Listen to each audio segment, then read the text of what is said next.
Capítulo 1. Un hombre normal. Hola, soy Frank Ledesma, nacido en Baeta, Canadá, en el año de 1980. Tenía 35 años de edad antes de lo sucedido. Sí, antes de morir. Mi infancia. ¿Qué decir de mi infancia? Si fue mejor de lo que muchos hubiesen deseado. Con una madre tan hermosa y atenta como lo fue mi adorada Naira, y con un padre tan trabajador y honesto como lo fue Jeremy.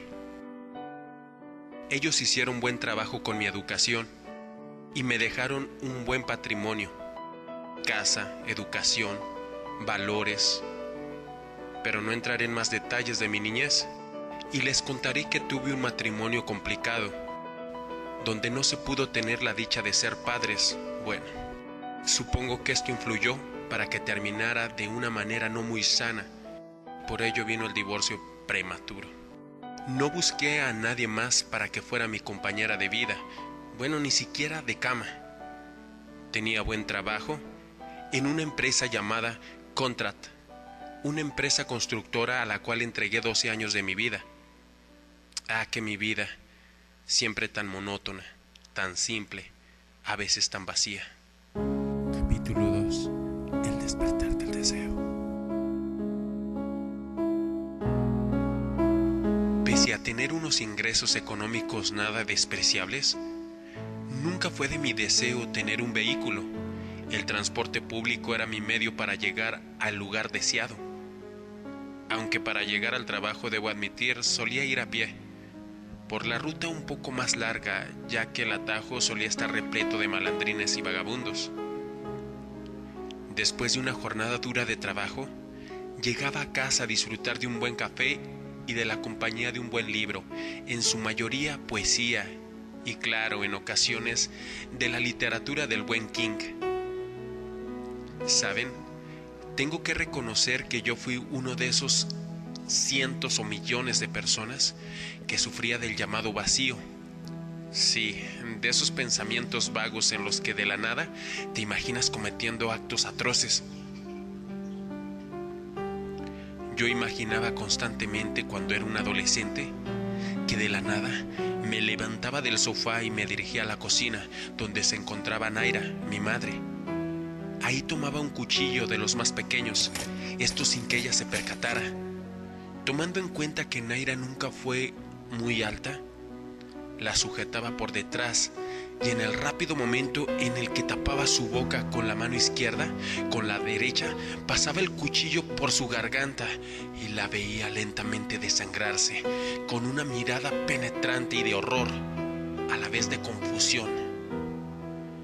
«Estúpido», pensaba al despertar del maldito trance. Al principio me sentía culpable por tales pensamientos. Después descubrí que era algo tan normal que nos sucedía por lo menos a 6 de cada 10 personas. Bien, sin más preámbulo, le relato que esos pensamientos salieron de lo normal para convertirse en algo horrible. Fue ese día en el que decidí tomar la ruta corta. ¿Por qué? No sé. Quizás para salir de la monotonía. O por estúpido. Sí, eso fue. Por estúpido tomé ese atajo aquel maldito día. Era un baldío con aspecto casi tétrico. Recuerdo perfectamente que a lo lejos se veía un puñado de malvivientes y al parecer estaban atacando a alguien. Me acerqué y al poder observar la escena con mayor detalle, miré a un vagabundo, casi inconsciente. Ellos me miraron y el terror que sentí no me dejó mover ni la mirada. 2 de ellos se volvieron contra mí como leones cazando a su presa. Me golpearon, tomaron mi efectivo, reloj y el celular, dejando solo mi maletín con los documentos del trabajo. Se echaron a correr y quedé con la suficiente movilidad para levantarme y observar que el vagabundo sangraba, pues al parecer le habían enterrado una navaja o algún objeto punzocortante. Le miré directo a los ojos y él estiró su mano como en señal de ayuda. Lo miré fríamente y con el pie derecho presioné su herida, mientras me miraba con horror. Mientras le causaba daño, sentí una satisfacción tan indescriptible que lo podría juzgar a ciencia cierta como una sensación mejor que la satisfacción sexual. Lo maté. Sí, lo maté. Y estaba tan relajado, como si esa fuera la medicina a todos mis problemas emocionales. Capítulo 3. El extraño y el asesino. Cuando pude recobrar un poco de cordura, salí fuera de la escena del crimen y retrocedí hasta hacia mi hogar. Llegué a casa y lo primero que hice fue ir al lavabo. Después de empaparme la cara y verme al espejo, aunque no podía creer lo que había hecho, sentía aún la adrenalina en mi cuerpo y la enorme excitación. Pasaron los días y recuerdo cómo miraba desde ese día a las personas. Me sentaba en una banca, la más cercana a la pared, que tenía una enorme pintura del Che, Ernesto Guevara. De ahí me gustaba contemplar a las personas, todas tan iguales y tan distintas a la vez. Todas, o la gran mayoría, con esa estúpida y absurda idea de creer en que alguien o algo los llevará a su juicio y deliberará si son merecedores de sus tierras falsas. Bueno, así es la gente. Cree que toda esa mierda llamada vida tiene un sentido celestial o infernal. Bah, pobres. Una de esas tardes en las que observaba a la gente desde el mismo lugar, se me acercó un individuo muy peculiar. Vestía un sombrero blanco tejano, una camisa a cuadros roja con negro y con unos botones brillosos perlados, pantalones de mezclilla vaqueros y unas botas café, de las cuales salían unos mechones del mismo color. El sujeto era alto, piel morena, robusto y con una cabellera larga gris trenzada. Sí, parecía el típico descendiente de esas tribus nativas. Sacó un cigarrillo, lo encendió y dijo: Hola, es hermoso el día, ¿no lo cree? Contesté: ya lo creo, amigo, ya lo creo. Replicó: Amigo, te seré sincero. Solo me acerqué a ti para decirte que ya no hay vuelta de hoja. Vendrás conmigo, pero lo que hagas con el resto de tu vida definirá tu castigo. Le dije: creo que usted está tomado, amigo. No sé a qué se refiera y no me interesa saber. El tipo solo carcajeó levemente y sin decir más tomó su camino. Habían pasado 2 o más meses desde la breve charla con ese tipo, y yo seguía asistiendo a ese lugar y mirando a la gente pasar desde la banca, hasta que llegó la ocasión en la que miré a una pareja discutiendo, y en un arrebato el sujeto le soltó una bofetada a la chica y le hizo sangrar de los labios. El tipo la dejó ahí llorando, y yo sigilosamente lo seguí hasta que el hombre entró a un callejón. Lo alcancé y le grité: «¡Hey, amigo!». En el momento que él volteó, le estrellé una botella que encontré segundos antes en el suelo. Esto no lo noqueó, pero lo aturdió lo suficiente para llevar la ventaja en el forcejeo. Sí, un leve forcejeo, ya que en un par de segundos el sujeto se encontraba en el suelo. Tomé lo que quedó de la botella y lo usé para degollarlo.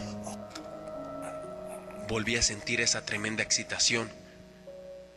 Corrí y me perdí entre la gente del mercado Altara.